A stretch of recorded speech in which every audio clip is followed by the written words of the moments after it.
날 지켜주시니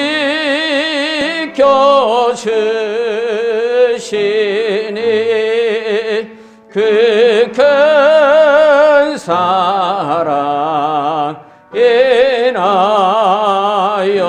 인하여서 나 자유 얻었네.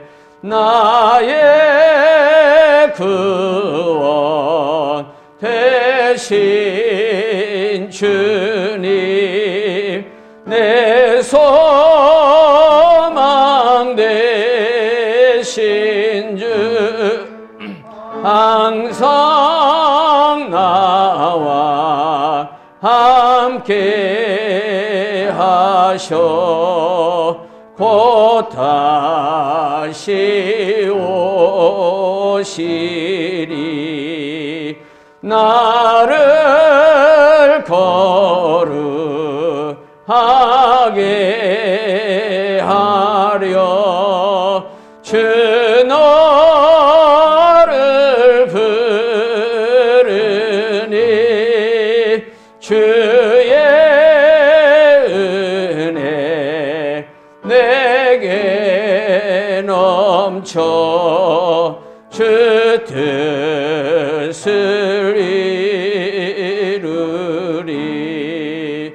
굳센 믿음 나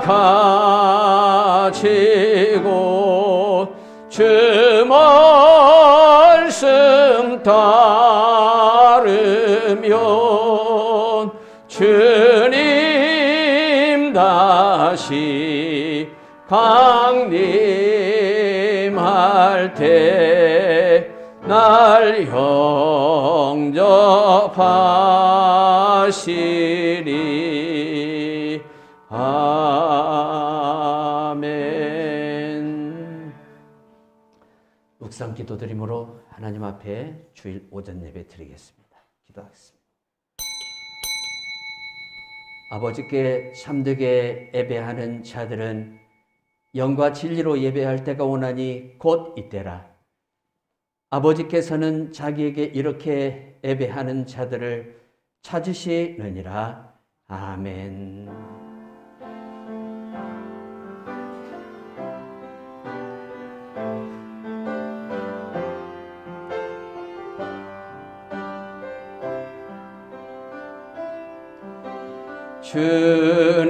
주님의 성령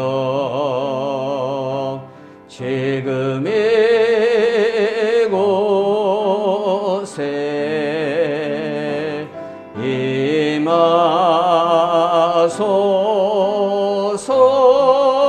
임하소서.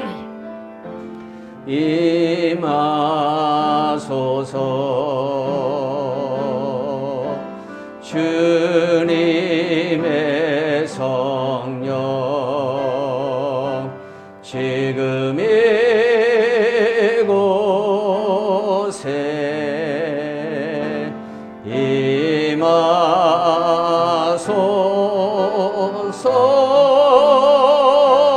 임하소서.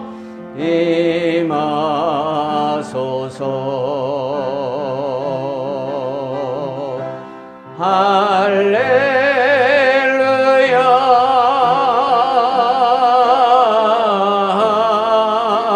할렐루야. 할렐루야.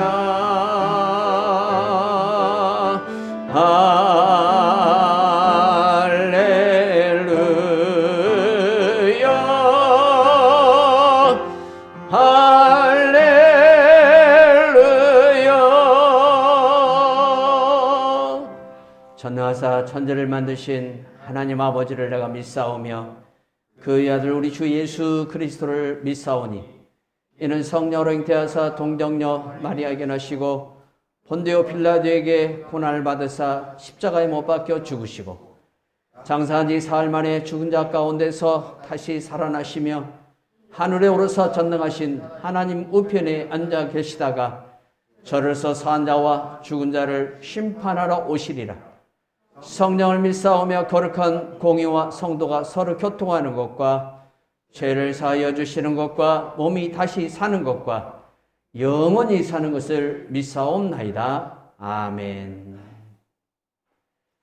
교동문 제4번 시편 5편에 있는 말씀 함께 교독하십니다.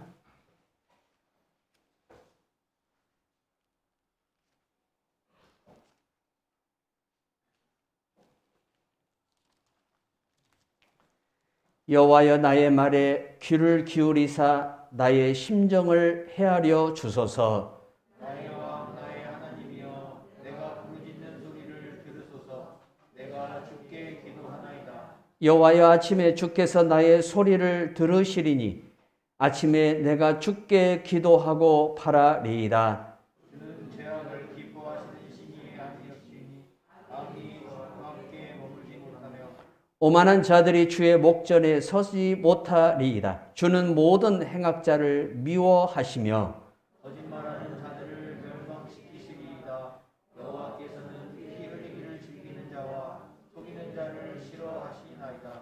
오직 나는 주의 풍성한 사랑을 힘입어 주의 집에 들어가 주를 경외함으로 성전을 향하여 예배하리이다. 여호와여, 나의 원수들로 말미암아 주의 의로 나를 인도하시고 주의 길을 내 목전에 굳게 하소서. 아멘. 찬송가 14장 찬송 하나님께 영광 돌리겠습니다.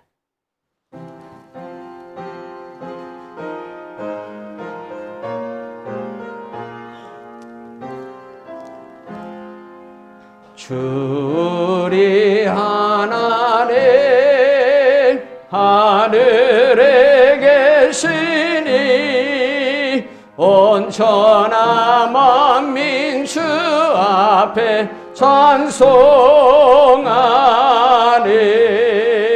이 천지 만물도 주 앞에 엎드려 그 거룩하신 이름을 높이네. 주 언약하신 것 끝까지 지키니 저 하늘나라 향하여 곧 가리라.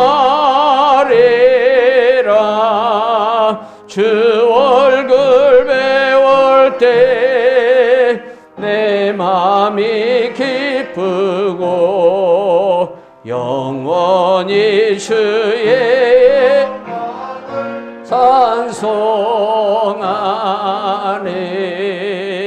왕의 왕 되신 주 하늘에 계시니 이기신 구주 예수 저 천군 천사들 주옹이하고서 성도 함께 영원히 늘 섬기네. 성삼일체께 승리한 무리들 다 기쁜 소리 높여서 감사드려. 창조주 하나님 내 주님 되시니 주 앞에 나도 엎드려 경배하네.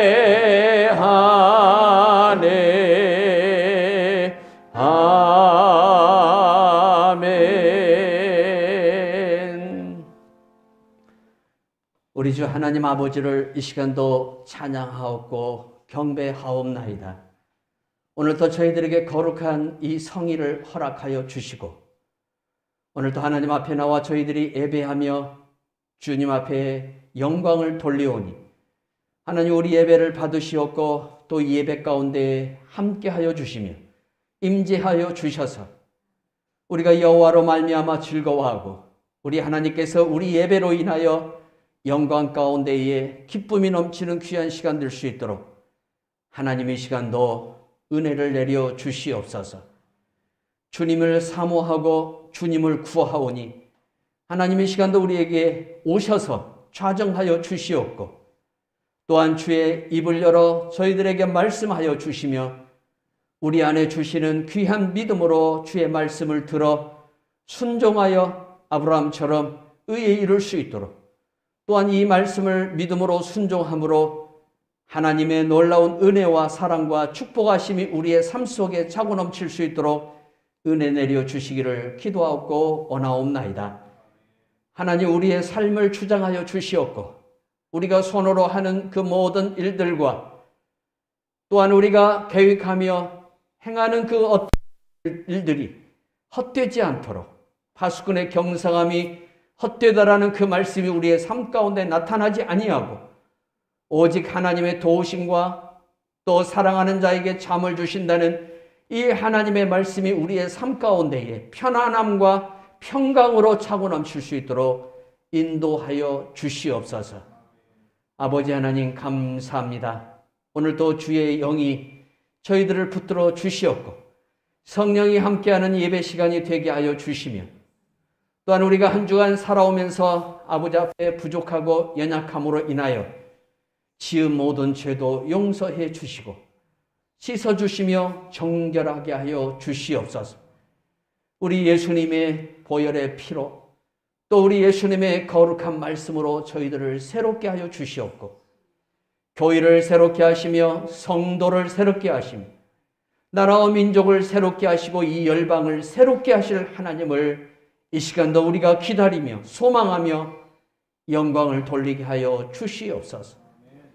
우리 예수님에게는 부족함이 없는 능력이 있사오니 우리 예수님에게는 못 고칠 병이 없는 그 크신 치료의 능력이 있사오니 이 시간도 만져 주시옵고 치료하여 주시고 세계가 이 어둠과 재앙으로부터 벗어날 수 있도록 하나님 긍휼을 베풀어 주시옵소서. 우리 예수님이 우리를 위해서 죽었사오니 이 죄인들을 위해서 십자가에서 죽었사오니 우리를 보지 마시고 아버지의 아들 예수 그리스도의 고난을 기억하여 주시고 그 고난을 생각하사 오늘도 이 모든 나라와 열방 가운데 살고 있는 사람들을 불쌍히 여겨주시고 우리를 긍휼히 여기사 우리 죄를 씻어 주시옵소서.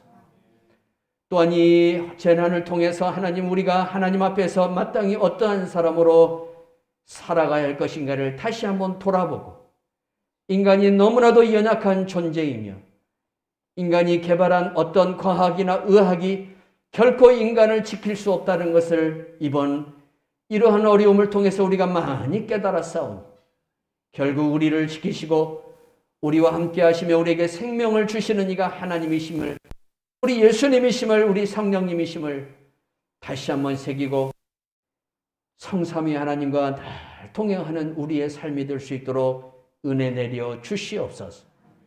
하나님께서 오늘 예배 가운데도 우리에게 은혜를 주실 줄 믿습니다.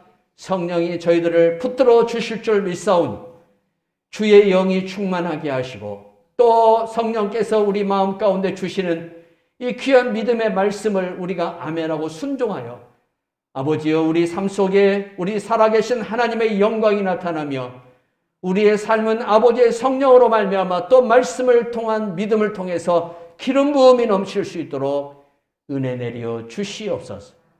선교사님들에게 은혜를 주시고 어려운 중에도 그 사명 감당하고 있사오니 또 목사님들에게 은혜를 주시고 하나님 교회들마다 은혜를 주시고 정말 예배드리고 힘들고 선교하기 힘든 이 시대에 그러나 끝까지 우리가 승리하기를 원하오니 주여 은혜를 주시옵소서.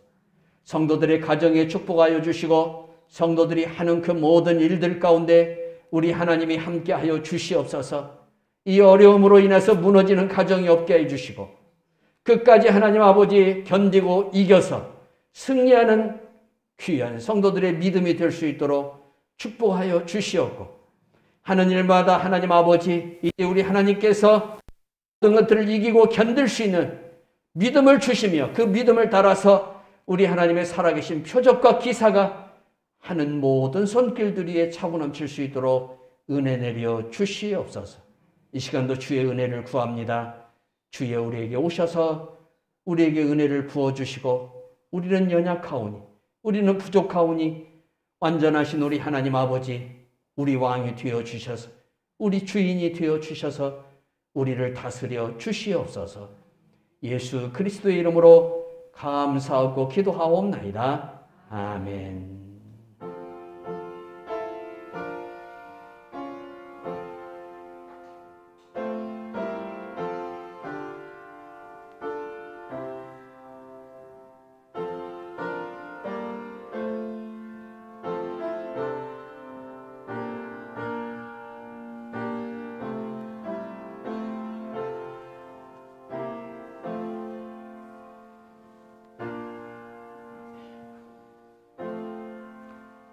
하나님의 말씀, 구약성경 민수기서 11장 1절에서 3절에 있는 말씀까지 짧은 구절이니까 같이 읽겠습니다. 구약성경 제성경 213쪽에 있습니다. 민수기서 11장 1절에서 3절에 있는 말씀까지.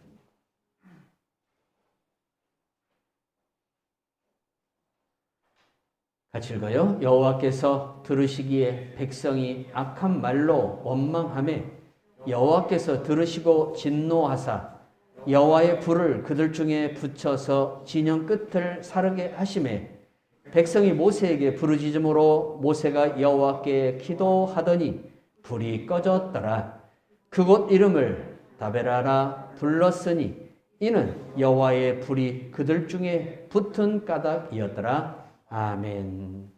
찬송가 302장 찬송 부르시겠습니다.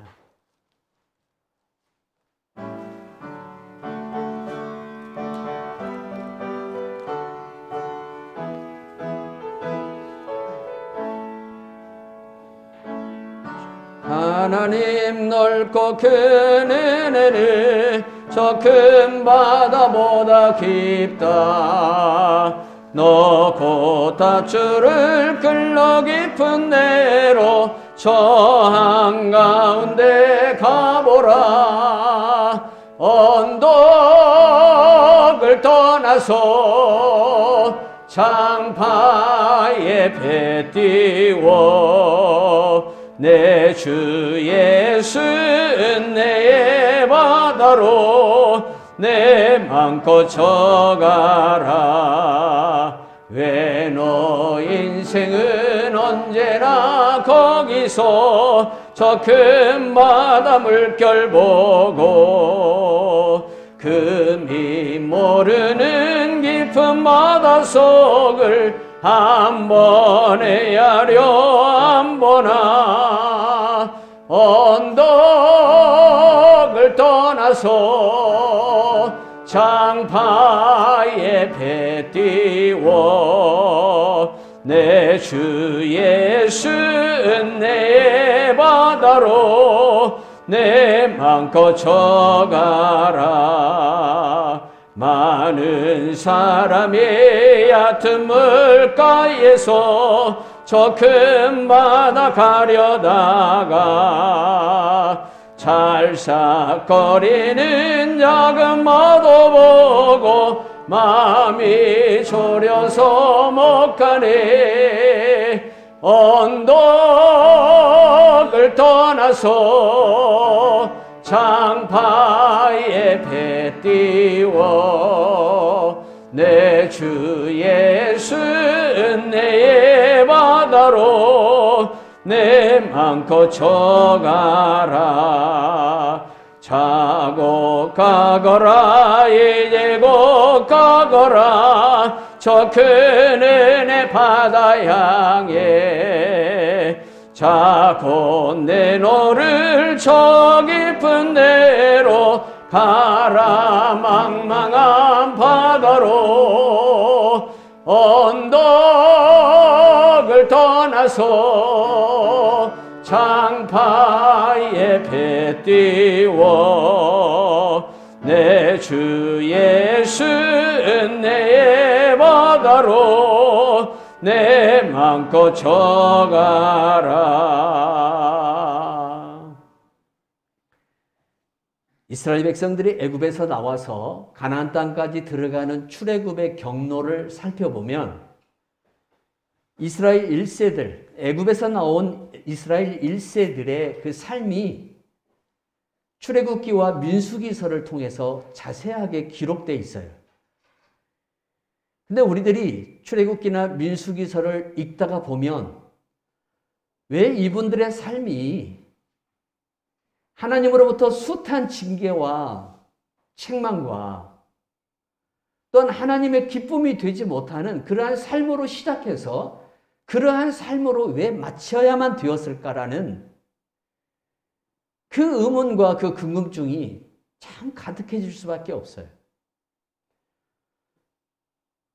이 사람들의 모습을 보면 처음부터 불평과 원망을 가지고 출애굽을 했어요. 그리고 이들이 광야에서 모든 인생을 마칠 때까지 그들은 그 원망과 불평을 떠나지를 않습니다. 그래서 하나님께서 도저히 이 이스라엘 1세들을 데리고는 가나안 정복의 꿈을 이룰 수 없기 때문에 그 가나안 애굽에서 나온 그 1세들, 이스라엘 1세들이 광야에서 40년이라는 시간을 보내면서 다 그들이 이제 나이가 들고 무슨 사고로 인해서 자연사 할 때까지 기다리셔요. 그리고 광야에서 태어난 이스라엘 2세들을 데리고 여호수아를 통해서 가나안을 정복하는 그 결과를 주님이 완성하십니다. 이러한 모습을 보면 사실 이분들에게 하나님의 은혜가 주어지지 않아서 이런 결과가 되었을까라는 질문을 우리가 던질 수 있는데 사실은 또 그것도 아니에요. 하나님께서 애굽에서부터 나올 때부터 이미 이스라엘 백성들에게는 말로 할 수 없는 어느 누구도 경험하지 못한 하나님의 그 능력과 기적과 이사를 체험하고 눈으로 직접 보고 그 기사가 자기에게 적용되어지는 그러한 삶을 이분들이 살아왔어요. 그런데도 불구하고 왜 이분들은 가나안에 들어가지 못했단 말이냐. 우리는 여기에 대한 질문을 통해서 우리 자신들도 우리에게 주어진 인생의 시간 동안 하나님 앞에서 어떻게 살아가야 할 것인가를 좀 더 많이 고민하고 생각하는 시간이 되어야 될 줄로 믿습니다. 사실 이스라엘 백성들이 광야에서 산 시간은 38년입니다.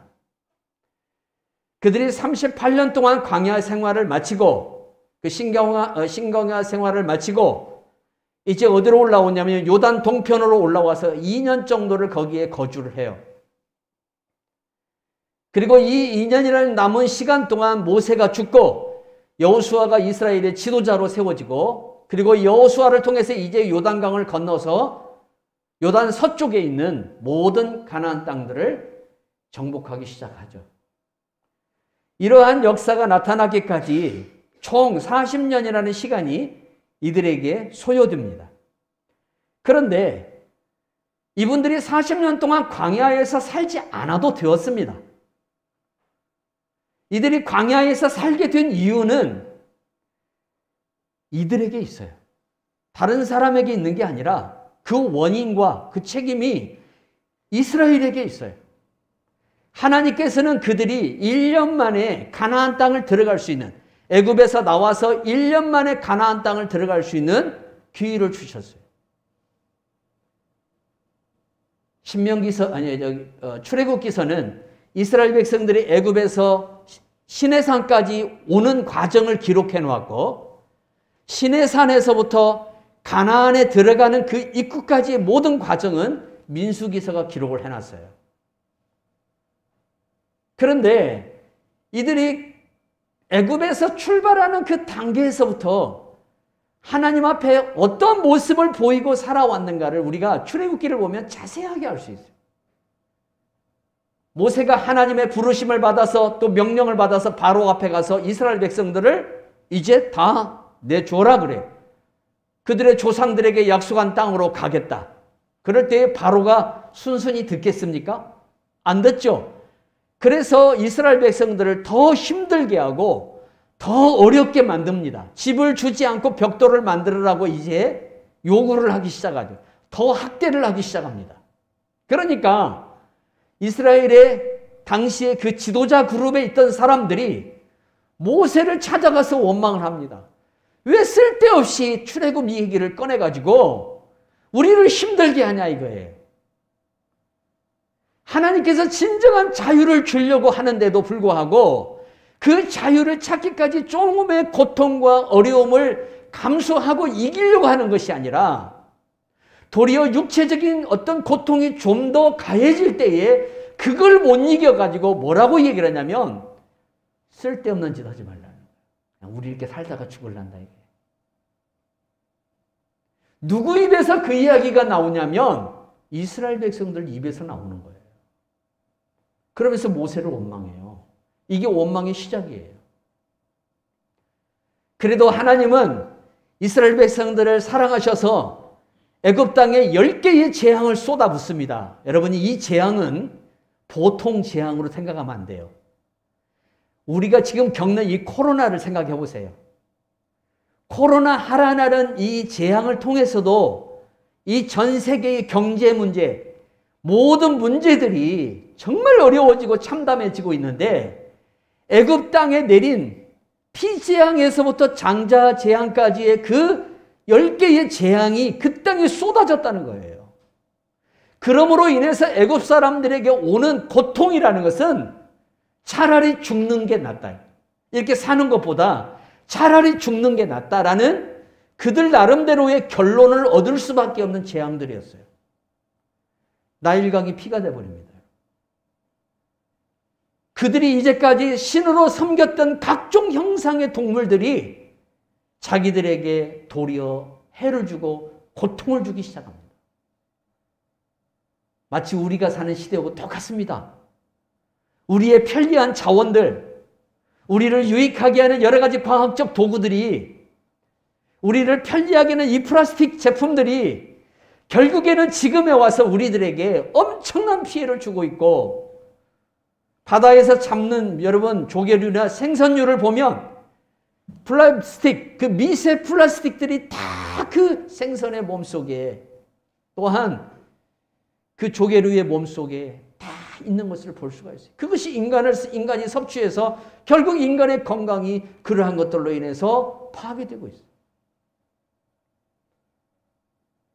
하나님은 애굽 땅에 그런 재앙을 내리신 거예요. 이 재앙을 통해서도 바로는 끄떡을 하지 않습니다. 여러분, 바로의 모습이 오늘 이 세상을 살아가는 사람들의 모습과 거의 비슷합니다. 끄떡을 하지 않습니다. 백신 나오면 끝나는 줄 압니다. 이왕재 교수라고 여러분 서울대학교 의대 교수님 있죠? 이 교수님이 어제 기자와 대담해서 백신이 우리를 코로나로부터 구출할 것이라고 생각하는 것은 큰 착각입니다. 백신은 피 속으로 들어가요. 우리 피 속으로. 우리 몸에 여러분 안으로 들어가요. 우리 몸이 일반 감기와 이 코로나는 약간 달라요. 코로나는 이 코점막을 통해서 우리를 힘들게 하는 감기 바이러스인데 일반 감기 바이러스하고 그 형태가 10에서 한 20%가 틀려요. 그러니까 이 백신을 통해서 사람이 코로나로부터 완전하게 지켜진다는 것은 있을 수 없는 일이에요. 하나님은 인류가 과학적 발견을 통해서 이 문제를 해결해 보려고 한다는 것을 이미 다 알고 계셔요. 정말 이 문제가 해결되어지는 유일한 길은 모든 인류가 회개하고 하나님 앞에 나가는 것밖에 없어요. 아마 이러한 이야기를 하면 과학자들이나 정치 지도자들은 이상한 사람이라고 이야기할지 모르지만은 이 재앙이 하나님으로부터 온 재앙이기 때문에 하나님으로부터 온 재앙을 멈추게 하는 방법은 인간이 하나님 앞에 회개하고 나가는 방법밖에 없어요. 이게 성경의 진리예요. 교회들이 회개하고 먼저 주님 앞에 나가야 될 줄로 믿습니다. 우리 모두가 먼저 회개하고 나가야 돼요. 결국 10개의 재앙을 통해서 이스라엘 백성들이 출애굽을 해요. 그런데 하나님이 어디로 인도합니까? 홍해로 인도합니다. 홍해로 인도하니까 홍해가 딱 가로막고 뒤에는 애국 군대가 쫓아오죠. 결국 거기에서 또 원망합니다. 또 원망을 해요. 그러나 하나님은 그들의 소리를 들으시고 바다를 열어서 그들이 건너게 하시고 애국 군대는 그 바다에 수장을 시켜서 우리 하나님의 살아계심을 그들 앞에 보여주셨고 경험하게 해주셨고 체험하게 해주셨습니다. 그렇게 그들이 걸어서 2달 반 만에 약 한 50일 정도 2달 반 만에 어디에 도착하냐면 시내산에 도착합니다. 자, 그 시내산에 도착해서 그들이 하는 일이 어떤 일이었냐면 하나님과 언약을 맺습니다. 하나님이 이스라엘 백성들에게 이스라엘의 대표자 모세를 시내산 정상으로 불러요. 불러서 그에게 십계명을 줘요. 이제 너희들은 옛날 노예로 사는 백성이 아니라는 거예요. 너희들은 새로운 백성이기 때문에 너희들이 지키고 너희들이 규범을 가져야 할 계명이 필요하다는 거예요. 새로운 백성들에게는 새로운 말씀이 필요한데 그게 십계명이에요. 그렇기 때문에 이스라엘 백성들은 그 계명을 지키고 살아야 돼요. 그래서 모세에게 그 계명을 주면서 하나님이 이스라엘과 언약을 맺어요. 내가 너희들의 하나님이 되겠다. 너희들은 내 백성이 된다. 이제 상호 언약, 상호 계약이 체결되는 거예요. 자, 그리고 나서 거기에서 8개월 정도를 머뭅니다. 시내산에서 이들이 8개월 정도를 머물러요. 이들이 움직이고 싶어도 못 움직여요. 왜? 하나님의 불기둥과 하나님의 구름기둥이 먼저 움직이지 않고는 이스라엘이 움직일 수가 없어요. 여호와의 구름기둥과 불기둥이 이제 움직이기 시작합니다. 그리고 이제 다시 광야로 그들이 가는데 거기에서 그들이 첫 번째 움직이기 전에 유월절을 다시 지켜요. 이제 몇 년이 됐어요? 애굽에서 나온 지 1년이 됐어요. 첫 해라고 했어요. 여러분 9장에 보면 다음 해 첫 해, 첫 달이에요. 첫 달. 그 첫 달이 우리가 생각하는 첫 달이 아니에요. 여러분 태양력하고 유대인의 그 원력은 틀립니다. 우리는 1월이 첫 달이지만 태양력으로 한다면 유대인들은 3월이 첫 달이 될 수도 있고 4월이 첫 달이 될 수도 있어요. 모든 유대인들의 원력은 6월절을 기점으로 해서 모든 게 시작되어져요. 예수님이 그래서 십자가에 죽은 날이 6월절 날이었기 때문에 예수님의 그 고난일과 부활이 3월이 되기도 하고 4월이 되는 이유가 거기에 있어요. 다시 1년이 되어서 이제 6월절을 지키고 그들이 행군을 하는데 3일 동안을 계속 행군을 하는 거예요. 멈추질 않는 거예요. 자, 그러다 보니까 백성들이 불만을 이제 쏟기 시작해요. 그런데 갑자기 그 이스라엘 공동체 안으로 들어온 이방인들이 있어요. 애굽에서 출발할 때에 애굽 사람들의 일부가 같이 출애굽을 했고 또 그 안에는 타 나라의 사람들이 포함되어 있는 경우들도 있었어요. 근데 이 사람들이 선동을 해가지고 이제 뭐래요? 불만과 불평과 원망을 하기 시작합니다. 어떤 원망입니까? 고기 좀 먹고 싶다는 겁니다. 고기 좀. 고기만 먹고 싶다는 게 아니에요. 마늘, 또 참외, 부추, 또 뭐 있어요? 뭐 이런 거 먹고 싶다는 거예요. 이것 좀 먹게 해달라는 거예요. 그러면 지난 1년 동안 하나님께서 이들에게 고기를 안 줬을까요? 여러분 출애굽기 16장 하나 보세요. 하나님께서 이미 그들에게 고기를 먹게 해 주셨어요. 메추라기를 저 지중해에서 바람을 불어서 메추라기를 그들이 머물고 있는 지역으로 몰아주는 거예요. 몰아서 손만 뻗으면 메추라기를 잡아가지고 그 메추라기 고기를 그들이 섭취해서 단백질을 보충할 수 있도록 하나님이 이미 은혜를 주셨어요. 근데 이번에 요구는 틀려요. 이번에 요구는 단지 고기를 먹고 싶다는 게 아니에요. 이제 만나가 질린다는 것도 아니에요. 뭐냐면 특별식을 좀 먹고 싶다는 거예요. 몸에 기운 나는 걸 좀 먹고 싶다는 거예요. 스테미너 식품을 좀 먹고 싶다는 거예요. 부추, 마늘, 참외 이런 것들. 근데 이 식품들이 여러분 지금 우리도 섭취하고 있지만 이러한 식품들이 다 무엇과 관련되어 있냐면 정욕과 관련되어 있습니다. 정욕과 관련되어 있습니다. 그러니까 이스라엘 백성들이 먹고 살만하니까 결국 무엇을 생각하는 거예요? 좀 이제 즐기면서 살자는 거예요. 이제 좀 즐기면서. 하나님이 안 준 게 아니에요. 사실 하나님이 안 주었기 때문에 이들이 불평한 게 아니라 하나님이 그동안 1년 동안 수도 없는 은혜를 주셨어요. 여러분 그 조상들이 먹어보지도 못하고 보지도 못한 만나를 주셨고 또한 하나님께서 수시로 그들에게 지중해에서 오는 이 메추라기 떼를 보내서 고기를 섭취하도록 만들어 주셨어요. 물은 어떻게 섭취했을까요? 여러분 광야는 이쪽 암벽과 이쪽 암벽에서 샘이 솟게 되어 있습니다. 오늘 새벽에도 그 얘기를 했지만 그 샘이 솟아서 그 물을 이스라엘 백성들이 먹도록 하셨습니다. 광야는 어떤 곳이었냐면 그들에게 하나님을 경험하고 하나님을 아주 리얼하게 경험할 수 있는 아주 리얼하게 체험할 수 있는 하나님의 살아계심과 그 능력을 정말 내 몸에 몸소리 칠 정도로 하나님을 느낄 수 있는 그러한 장소였어요. 그렇게 하나님이 은혜를 주셨어요. 그런데 이 백성들이 그럼에도 불구하고 하나님을 어떻게 합니까? 무시하고 또 그것뿐만 아니라 하나님을 불신하고 또한 모세를 어떻게 합니까? 때만 되면 찾아가서 원망하는 그러한 일들을 서슴없이 행합니다. 그러니까 하나님께서 이번에는 어떻게 하냐면 도저히 이대로 두어서는 안 되겠다는 생각을 합니다. 자, 한번 보십시오. 시내산 이전에 그들도 원망했습니다. 시내산에서 그들이 약 8개월 동안 머물기 전부터 원망을 해오면서 살았어요. 그런데 그때까지는 하나님이 이들이 원망을 해도 어떤 징계를 하지 않았어요. 그들의 요구를 다 들어주셨어요. 그런데 시내산 이유는 하나님께서 징계를 하기 시작해요.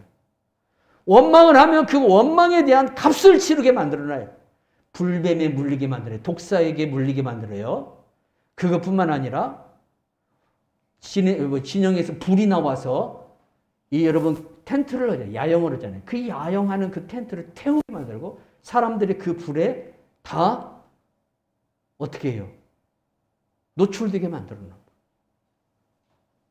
하나님께서 이 재앙을 이들에게 내리기 시작해요. 왜 그럴까요? 언약이 갱신된 이후 이전의 삶과 언약이 갱신된 이후의 삶은 틀려야 됩니다.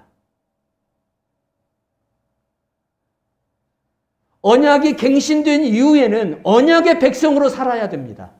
이제 너희들이 옛날 애굽에서 하던 그러한 식으로 살아가서는 안 된다는 겁니다. 하나님이 막대기를 들어서 그들을 징계하심으로 그걸 알게 하시고 그걸 깨닫게 하시는 거예요. 그럼에도 불구하고 이스라엘 백성들은 깨닫지 않습니다.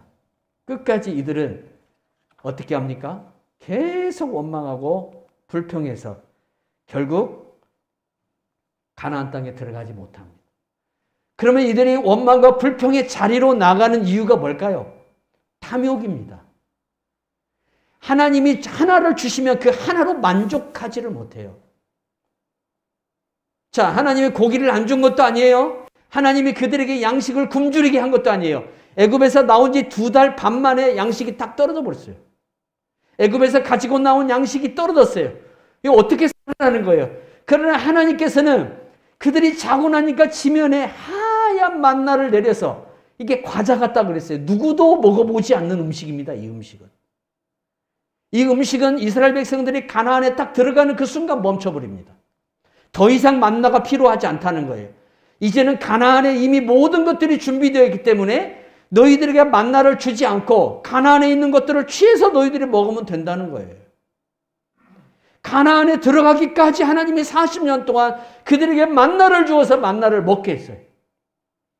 때로 고기를 보내서 이 새들을 보내서 그 새들을 취해서 단백질을 보충하게 했어요. 그런데 민수기서 11장에 와서는 조금 틀려요. 단지 그들이 배가 고파서 하나님을 원망하고 하나님 앞에 불평한 것이 아니라 즐기려고 하는데 이 목적이 있다는 거예요. 즐기려고 하는데. 이제 우리가 좀 살만해졌다 이거예요. 강야에 이제 좀 적응해 줄만해졌어요. 그러니까 이제 우리가 조금 인간적인 육체적인 어떤 그런 요소들을 좀 즐기면서 살면 안 되냐 이거예요. 우리는 거룩한 백성들입니다. 그래서 우리는 거룩하게 살아야 됩니다. 그래서 사도 바울이 에베소서 6장에서 악의 모양이라도 버리라라고 말씀하고 있는 겁니다. 악의 모양이라도 버리라는 겁니다. 그것조차도 흉내도 내지 말고 쳐다보지도 말라는 겁니다. 너희는 하나님의 거룩한 백성이라는 거예요. 거룩한 백성은 거룩하게 살아야 됩니다. 하나님께서 다시 은혜를 주기 시작합니다.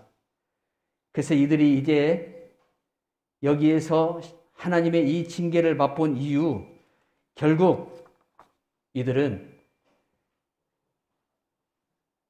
잠깐 돌이켜서 회개하는 듯한 모습을 보여요.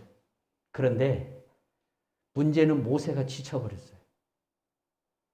모세가 애굽에서부터 이스라엘 백성들을 데리고 오는 그 과정 속에서 끝없이 마치 바울 사도가 말한 열린 목구멍, 이 목구멍이 열려서 마치 무덤같이 아무리 하나님이 쏟아 부어도 거기에 만족하지 못하는 이 탐욕을 가지고 있는 이 백성들로 인해서 모세가 지쳐버린 거예요. 그래서 모세가 하나님 앞에 나가서 뭐라고 하냐면 이 사건 이후에, 이 디베라 사건 이후에 하나님 앞에 나가서 못 해먹었다 그래요. 아니 하나님이 왜 나를 불렀냐 그래요. 내가 이 백성들하고 무슨 상관이 있냐 그래요.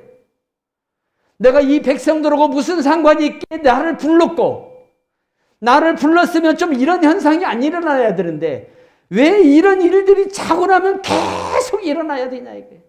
사람한테 시달리는 것처럼 힘든 거 없어요. 그때 하나님이 모세에게 이렇게 말합니다. 모세야, 각 지파별로 사람들을 뽑는데 70명을 뽑으라 그래요. 70명. 이 11장에서 여러분 드디어 이스라엘에 모세를 도와주는 귀한 직분자들이 세워집니다. 70명입니다. 이 사람들이 이스라엘 공동체의 초대 장로들입니다. 그리고 리더들입니다. 이 70명을 뽑아서 하나님의 여호와의 성막 앞에 세우라 그래요. 모세가 그대로 했어요. 그랬더니 하나님의 영이 임하시는데 이 하나님의 영이 임하니까 이들이 애언을 해요. 애언을. 근데 단 한 번으로 그칩니다. 단 한 번으로 그쳐요. 그리고 이들에게 이제 너의 일을 나눠주라는 거예요. 너의 일을 나눠서 그들이 이제 감당하고 나가게끔 만들으라는 거예요. 너 혼자 그렇게 모든 짐을 지고 가지 말고 이제 이 일을 같이 나누어서 일할 수 있는 사람들은 이 사람들, 내가 세운 사람들을 통해서 그 일을 하라는 거예요. 이게 모세를 향한 하나님의 위로였어요. 성도 여러분, 지금의 교회에 바로 이런 일꾼들이 필요합니다. 하나님의 영을 받은 사람들이 주의 귀한 직분자들로 세워져서 목회자 혼자 그 짐을 다 짊어지고 가는 게 아니라 그 짐을 같이 짊어지고 가는 일꾼들이 교회에 세워져야 그 교회가 건강한 교회입니다. 우리 교회가 그런 교회가 되어야 될 줄로 믿습니다. 근데 이런 사람들이 세워지는데 전제 조건이 있어요. 뭐예요? 성령이 오셔야 돼요. 성령이 오셔야. 물론 사람이 뽑아서 세우지만 사람이 뽑아서 세우는 그 사람들에게 여호와의 영이 임하지 아니하면 이 사람들이 그 직분을 가고 딴짓을 해버려요. 직분이 잘못하면 권력이 돼버려요. 섬김이 되는 게 아니라 헌신이 되는 게 아니라 권력이 돼버립니다. 여러분들은 직분이 헌신이 되고 섬김이 되고 하나님의 기쁨이 되기를 주님의 이름으로 축원합니다. 디베랴 사건은 모세에게 하나님께서 힘을 주시는 사건이 되었고 이스라엘 백성들에게는 우리가 하나님을 이렇게 섬겨서는 안 된다는 것을 깨닫게 해주는 사건이 되었어요.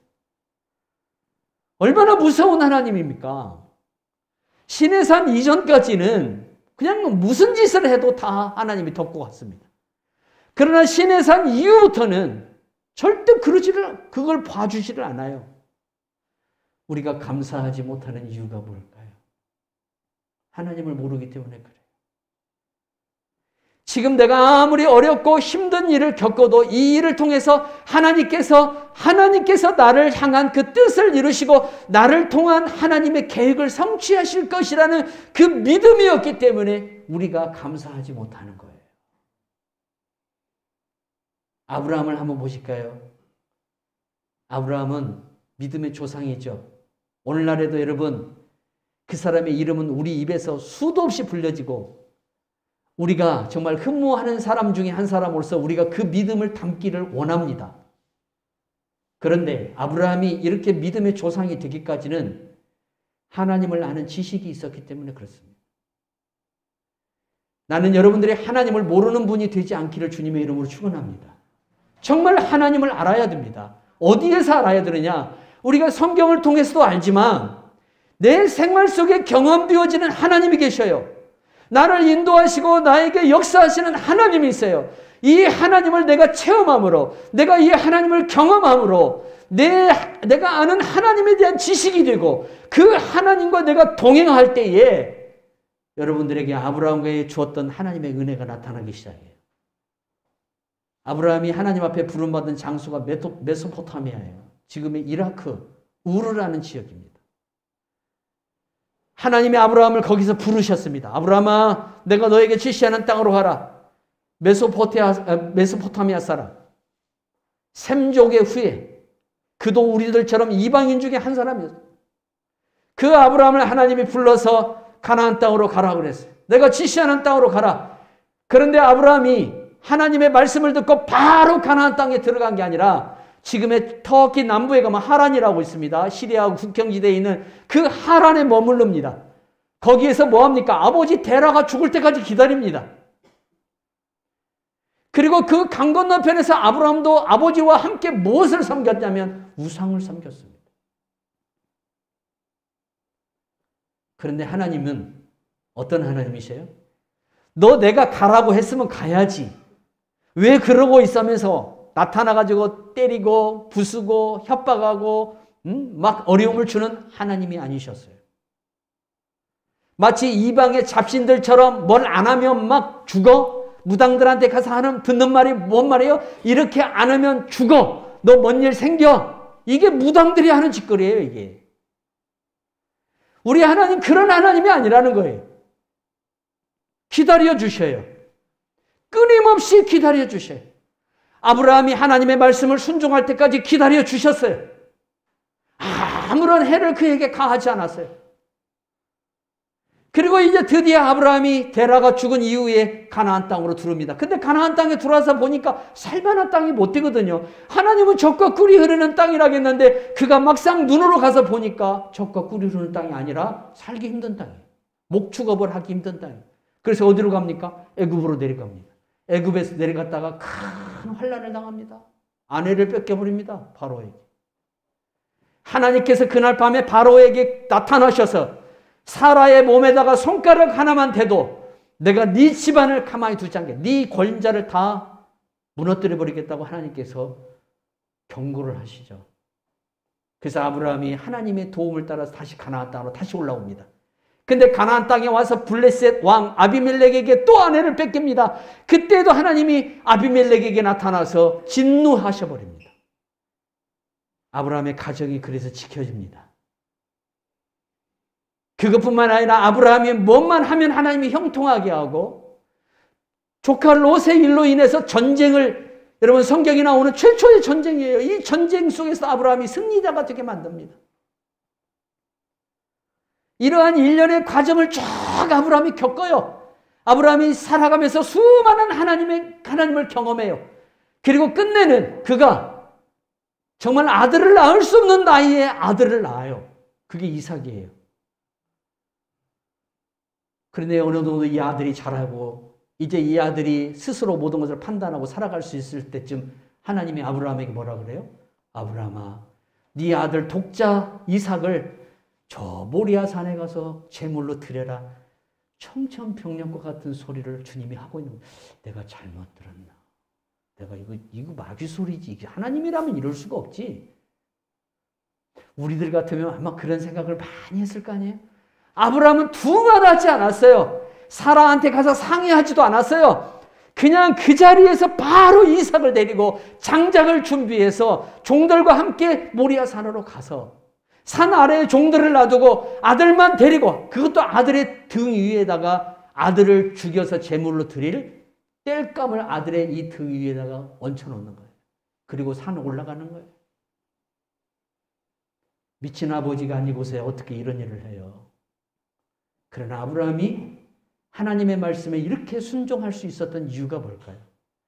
그동안 자기가 겪은 하나님이 어떤 하나님이냐면 철저히 그 입에서 나온 말씀을 지키시는 하나님이라는 거예요. 설령 하나님의 말씀대로 내가 이 아들을 잡아서 하나님께 드릴지라도 하나님께서 이 아들을 다시 부활시켜서 이 아들로 하여금 나에게 약속한 기업을 이어가게끔 해 주실 거라는 것을 믿었어요. 그랬더니 하나님께서 아브라함의 그 믿음을 귀히 여기고 칼로 아들을 내리시려고 할 때에 하늘의 천사가 나타나서 아브라함을 부르잖아요. 아브라함아, 아브라함아, 네가 이제야 나를 사랑하는 줄을 내가 아노라. 하나님이 아브라함이 하나님을 사랑하는 것을 이제 알았다는 거예요. 네가 나를 얼마나 사랑하는 줄을 알았다는 거예요. 아브라함이 이러한 행위를 거침없이 할 수 있었던 것은 하나님에 대한 지식이 있었기 때문에 그래요. 자기가 살아오면서 하나님이 자기에게 어떻게 했는가, 그 말을 한 번도 어긴 적이 없이 다 지켜주시는 하나님이었다는 거예요. 그런 하나님이라면 내가 오늘 어떤 명령을 들어도 그 말씀을 순종할 때 또한 그 명령 또한 모든 것들을 감당할 수 있도록 해주신다는 거예요. 하나님께서 아브라함을 위해서 양 한 마리를 준비해 놓습니다. 수풀에 걸려 꼼짝도 못합니다. 이 동물이. 아브라함이 그걸 취하다가 하나님 앞에 이삭을 대신하는 제물을 드립니다. 거기에서 나온 말이 여호와 이레입니다. 여러분, 근데 이스라엘 백성들은 그 믿음이 없었습니다. 아무리 힘들고 어려워도 하나님이 이스라엘 백성들을 좋게 하려고 지금 애굽에서 데리고 나왔지, 나쁘게 하려고 그들을 데리고 나온 게 아니잖아요. 우리로 하여금 예수를 믿게 한 이유도, 이 코로나를 우리에게 주신 것도 우리를 나쁘게 하려고 하나님께서 주신 것이 아니라, 믿게 하신 것이 아니라 우리에게 복을 주시고 우리가 여호와의 사람으로, 하나님의 사람으로 더 가까이 나아가도록 하기 위해서 이 재앙도 주셨고 예수도 믿게 하셨다는 사실이에요. 그러면 우리가 우리의 인생을 살아갈 때 약간의 어떤 어려운 문제들이 오거나 힘든 문제가 와도 그 믿음을 끝까지 지키고 확신해야 돼요. 여기까지 나를 인도하신 하나님은 나를 실망하지, 나를 결코 포기하는 하나님이 아니라 끝까지 그 입에서 나온 말씀을 지키는 하나님이신 줄 나는 믿습니다. 이 고백을 우리가 자꾸 해야 돼요. 하나님 믿습니다. 일이 뭐가 안 되어갈 때도 하나님께서 이 안 되는 일도 나를 유익하게 하는데 쓰실 줄 믿습니다. 그래서 로마서 8장에서 심지어 바울이 뭐라고 얘기해요? 칼이라 적신이라. 그 적신이 뭐냐면 벌거벗는 거예요. 내가 쉽게 말하면 창피를 당하는 거예요. 그런데 그것조차도 하나님께서 나를 유익하게 하고 하나님과 나와의 관계 속에서 선을 이루시는 도구로 쓰신다고 말씀하셨어요. 그럼 우리가 믿어야 돼요. 이 믿음을 갖고 올 한 해 승리해야 돼요. 우리 성도님들이 올해는 정말 하나님을 많이 경험하기를 바라겠어요. 그것이 여러분들의 지식이 돼야 돼요.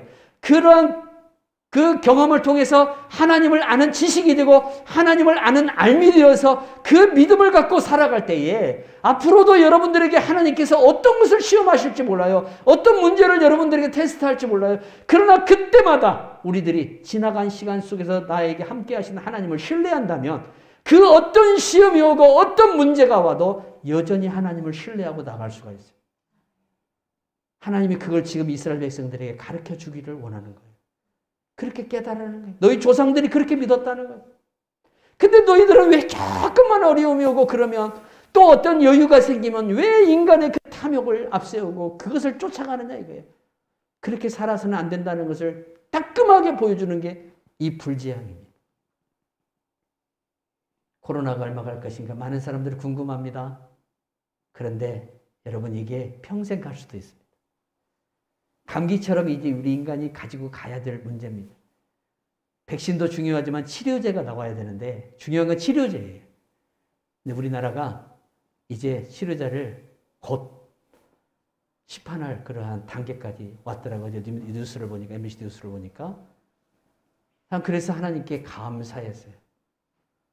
그러나 우리가 그런 것들을 기대하기 이전에 우리가 이걸 통해서 하나님 앞에 더 어떻게 아름답게 세워지는 주님의 아름다운 피조물들이 되어야 할까를 먼저 우리가 고민하고 새기는 성도들이 되어야 될 줄로 믿습니다.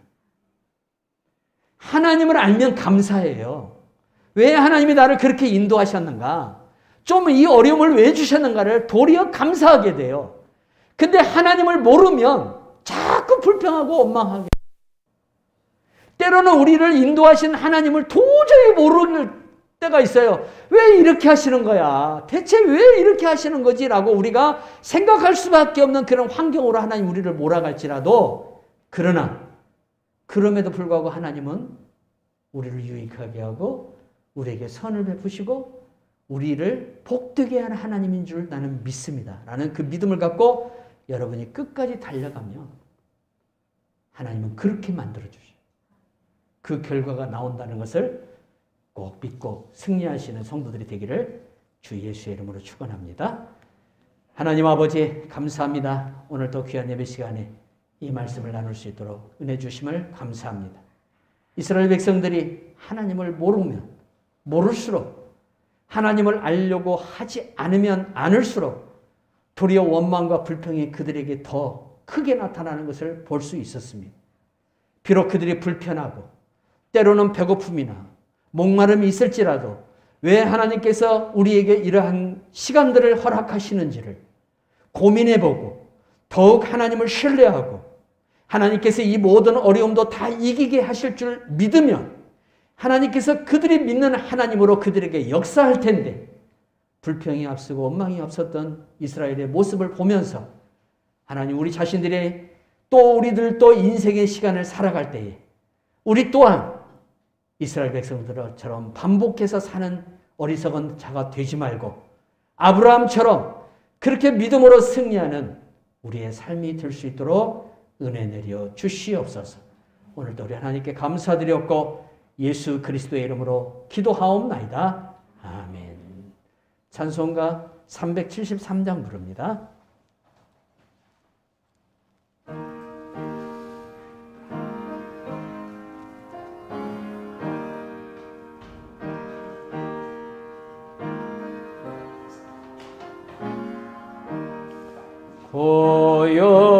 고요한 바다로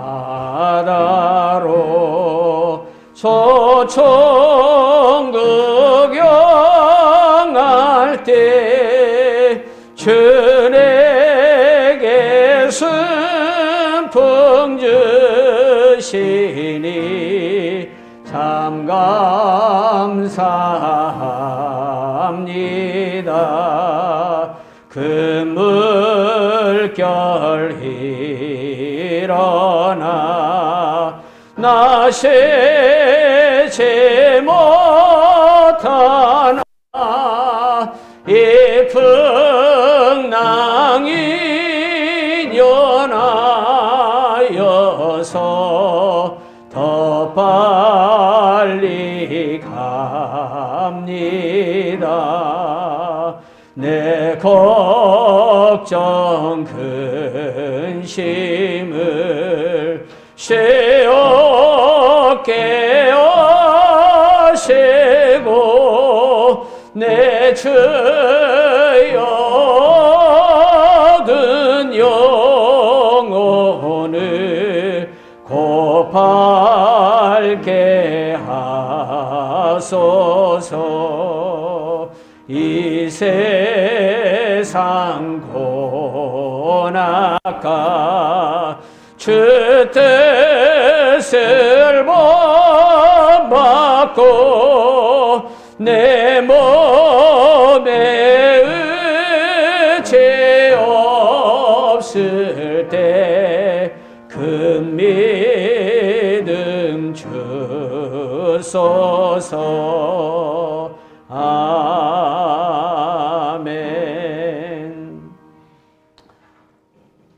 올해는 하나님이 좀 기쁜 일을 많이 주는 것 같아요. 연초부터 백희성 집사님이 저 울진에서 영광 원자력 발전소 3호기 그쪽으로 발령이 나셔서 이제 오셨습니다. 이쪽으로 넘어와서 이쪽 전라도로 넘어와서 제가 너무 감사해요. 한 달에 한 번밖에 못 오고 한 번 왔다 갔다 하는데 8시간을 길에다가 모든 소모를 해야 하잖아요, 시간을. 그런데 가까이 와서 너무나 감사하고 이렇게 은혜를 주신 하나님께 또한 영광을 돌립니다. 강수일 집사님이 딸기 농사를 하고 출하를 합디다요. 근데 딸기가 정말 맛있어요. 대부분 마트에서 사는 딸기가 크면은 속이 비어 있잖아요. 근데 속도 안 비어 있고 당도가 굉장히 높아요. 초보 농사꾼이 이렇게 농사를 잘 지어서 내가 어떻게 하나 그런 생각도 해봤는데, 여러분 올해 농사가 잘 될 수 있도록 위해서 많이 기도해 주시기를 바랍니다.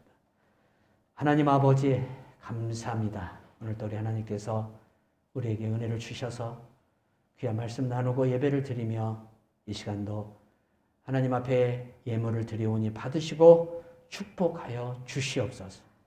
성도들 한 사람 한 사람, 특히 자영업을 하는 우리 성도들, 또 직장을 구하며 기도하는 성도들, 또 우리가 다니엘 작전 기도회를 하고 있사오니 새벽마다 역사하여 주셔서 축복하여 주시고 주의 교회 가운데 올해도 많은 은혜를 주시옵소서.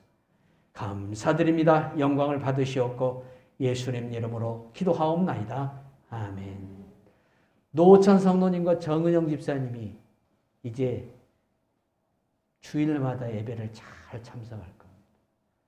하나님께서 직접 말씀하셔서 이 교회로 왔어요. 이 교회로 본인이 응답을 받고 왔어요. 그러니까 위에서 많이 기도해 주시기를 바랍니다. 일어나셔서 이 믿음 더 굳세라 1절 부르겠습니다.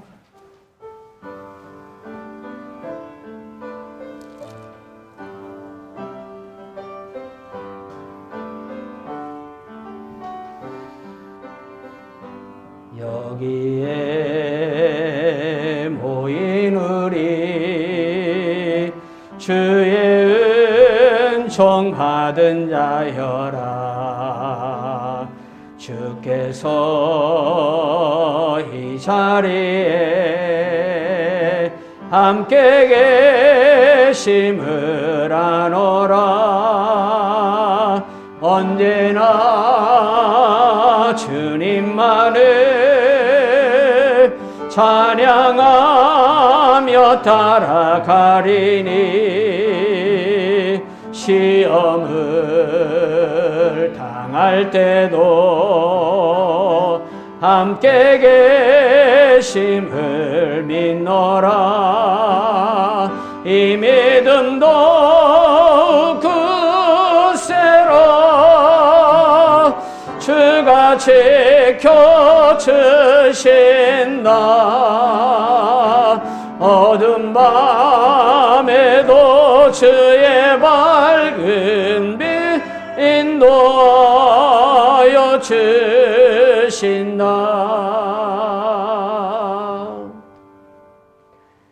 이제는 우리 주 예수 그리스도의 은혜와 하나님 아버지의 크신 사랑과 성령 하나님의 인도하심이 오늘 또 이스라엘 백성들처럼 원망과 불평이 앞서는 성도가 아니라 어떤 상황 가운데서도 감사하며 또 나를 향한 하나님의 계획이 반드시 믿음으로 이루어지기를 원하고 소원하는, 그리고 그 모든 것들을 증거 가운데 응답받기를 원하는 사랑하는 성도들 위해 이제로부터 영원토록 함께 있을지어다. 아멘.